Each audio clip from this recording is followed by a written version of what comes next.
Well, today in our Saturday series, we're going to talk about bathrooms. So one of the things that most homes did not have was a bathroom. Things that we take for granted. But this house actually started without one, and there was in the back area of the house an outhouse. And one of the things, if you see an older home with lilac bushes in a row, that actually had two different meanings. In the row, we're talking about here was an outhouse, and they'd mark the old outhouse with a lilac bush. And as they moved the outhouse, they would plant a lilac bush so you knew not to put your outhouse there again. The other meaning, if you saw a lilac bush, it would be usually the passing away of a stillborn, that they would plant a lilac bush.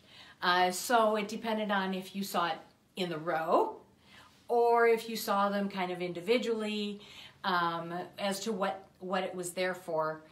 Sometimes it might have been an individual one, might have been it's still the last remnant of the outhouses placements. But like I said, two different meanings, and one of the crazy ones, that's where the outhouse was. So after a while, as the house was built onto, you would upgrade, because the Galloways always had kind of the latest, greatest, best thing. They added a bathroom. Here's the upstairs bathroom. Now this house was so unique, it had two. There was one downstairs and one upstairs. Now this one, we'll start with the floor. This is actually what the original flooring was. It was threadbare. They found actual pieces of the old carpeting up in the attic, pieced it together. So what you're looking at is what the Galloways would have walked on when they were coming to use the bathroom, and carpeted. We don't usually see that now, but we have updated materials from a wood floor, so this was actually great for actually catching the moisture instead of having it go into the wood. The other thing, we have a tin tub. Now normally, this is a child's bathtub. Normally you would have a large tub. And on Saturday night, you'd warm some water on the stove, put it in the tub, add a little cool. Dad would get to take the bath first. Dad would get in, and then you went down by age until you get to the baby. And then the baby would have pretty dirty bath water. And that's where that phrase, don't throw the baby out with the bath water, was because, yeah, if it was pretty mucky, would the baby get lost in there and you're tossing the whole thing. So that was just the joke of that era. And there's that bathtub was replaced then with this tin, and it's got faucets for the water to come down, a little spot for a round soap right here, and this, the toilet area, very unique and beautiful and ornate. Taking all the way from there, looking down in the beautiful woodwork, all the way down to the ornate porcelain at the bottom. The indoor bathroom being as elegant and amazing of a fixture to have in your home, it also had to have the kind of elegance that the rest of the house would have. Now there was a tank in the attic, because this is a gravity fed water closet, and the handyman, and later when Edwin P. Galloway was large enough and could do it, there was a hand pump. You would pump water that if you didn't have enough rainwater, you pump water up into that tank, and so that you would have, the water had to be above for gravity to flow to pull the chain for everything to flush out. And so that's how that system worked. And eventually, Edwin P. was very happy when they added a motor to the tank for the pump, so that the pump just had to be turned on, and he didn't have to actually hand pump all the water up in the morning. This was fitted with electricity for on-off for the lights. But then we found the speaking tube was in here. So was it in here because it was a bathroom, or was this something else before it was a bathroom? That the speaking tube was here because this was maybe a bedroom at one time. And then later, when indoor plumbing became something, they turned it into the bathroom, and then the speaking tube just happened to be here during the construction. The other thing is the age-old question, how do you put your toilet paper roll? This is the proper way according to the patent that was done for toilet paper. It was the perforated paper and facing this way. So we are just being historically accurate and putting it the way the patent was. Now we're also going to come around, you know, convenient towels. We've got a child's little commode for when a child was learning. You had the, there we go, the commode underneath, a little seat, and that's where a child would go until they learned and were big enough to use the larger bathroom. Then we come around the toiletries that, you know, getting ready for the day. So we would have, now look at this, we have this, put the stopper with the chain into the sink. You could fill it. Again, we have the indoor plumbing and faucets. Really incredible.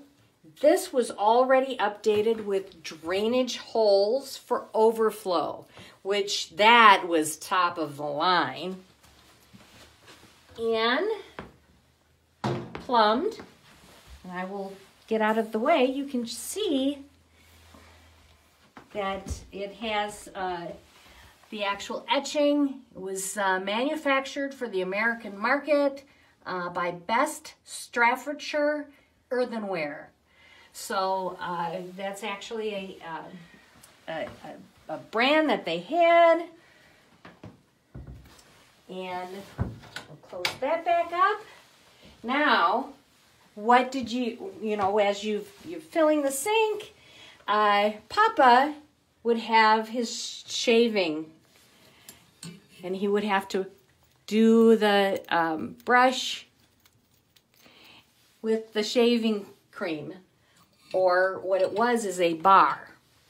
Now this is an interesting little shaving cup. Put the bar here, has some drainage holes. You'd have water in here, lathered up good, put it on the face. You can rinse it, lather it. And that's one of the cups. And here's another one where you would have the shaving bar possibly right still in its container, and be able to then lather it up and get it on your face and shave. Now, this is not a straight razor, but this is the same shape of a straight razor. And you would use this then to shave the face. This, though, would be the beard trimmer. So this would actually trim the beard and keep it nice and neat. You know, the goatee or the mutton side chops, depending on the era of whether they had the mutton side chops, the goatee, this portion of your face. Razor blades would be kept in this type of tin. Again, this is a bar soap. It will be in this tin. Or a very fancy ladies soap would be wrapped in paper, would usually in this area that there would be like an embossed bouquet of flowers to represent the floral scent of the, and this is from 1883. So this would been a bar of soap in the 1883. We'll go in here. The other thing that we have is the toothbrushes. This is an actual Galloway toothbrush made in France. It has the beautiful detailing in the metal. Brush your teeth. Has the large bristles. This is another one made in France. This is an extra fine. Again, toothbrush with a really beautiful bone handle and a case. And another, put the water in. You want to rinse your mouth. This is for your mustache. So a gentleman would not get anything on his mustache. So when he'd have the cup, there we go. The mustache would not get wet. So I think we've got here, we're coming back around, dry off our hands, because remember, we're all washing our hands often. Wash, wash, dry, dry. Here's a laundry basket. So, we're done with taking a bath. We're done with our morning toiletries, and put the dirty towel in here. Or, coming back here, we found, here's the laundry bag of Edwin P. Galloway. This is the laundry bag. I don't, somebody would have made this for him. It's hand embroidered and really pretty. We're not going to keep it here. We're going to put this in Edwin P.'s bedroom, and you'll see that in another show. We'll show you the what we call the boys' room. And then when the heating system went from fireplaces to radiators, they heated the bathroom with the radiator. So we have the radiator in here too. So all the modern conveniences, a warm bathroom, no pumping the water, heating it on the stove, no going out to the outhouse. This was style and class. And the other thing that in this being how it is, we're going to come around and look at, this is ruby glass. And this ruby glass, even to get this recreated today, is expensive. This is a very expensive glass. So to have this closing off this kind of bathroom hallway was a very expensive endeavor. And so this is one full single panel. It's the door opposite has the same things. It's one single panel with this design.